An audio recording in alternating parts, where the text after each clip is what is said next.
Auto కార్మికుల హక్కుల సాధన కోసం పోరాడదామని సిఐటి జిల్లా అధ్యక్షులు పిఎస్ రాధాకృష్ణ పిలుపునిచ్చారు. ఏపీ ఆటో మరియు trolley drivers union old city committee 3వ మహాసభ ఆటో యూనియన్ నగర అధ్యక్షులు జె రవికుమార్ అధ్యక్షతన స్థానిక అంబేద్కర్ భవన్ లో అట్టహాసంగా జరిగింది.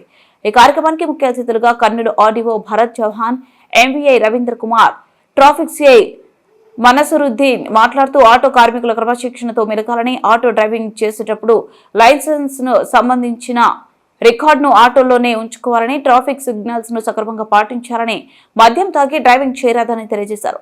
సిఐటి ఓల్డ్ సిటీ అధ్యక్ష ప్రధాన కార్యదర్శులు అబ్దుల్ దేశాయ్, విజయ్ రామాంజనేయుడు, ఆటో యూనియన్ జిల్లా ప్రధాన కార్యదర్శి కె ప్రభాకర్ పాల్గొని మాట్లాడారు.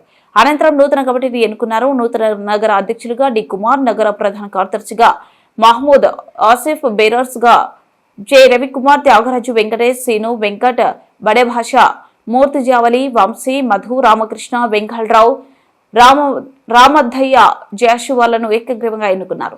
మహాసభలో 250 మంది ప్రతినిధులు పాల్గొన్నారు.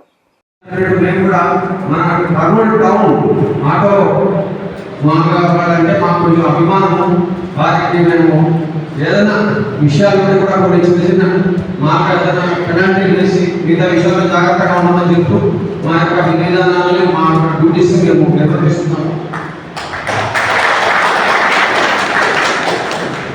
మాకు ఉన్నటువంటి మా యొక్క బ్రదర్స్ మాకు ఉంటాయి, అయినా కూడా మా డ్యూటీలో భాగంగా మేము చేస్తున్నప్పుడు డ్యూటీస్ ముఖ్యంగా ఆటో యూనియన్ వాళ్ళకి మేము ఎంతో సహకారం ఇస్తున్నాం. ఎందుకంటే ఆటో యూనియన్ వాళ్ళంటే ఈ యొక్క కర్నూలు నగరంలో మాకు ప్రత్యేకమైనటువంటి అభిమానం, ఆ ప్రేమ.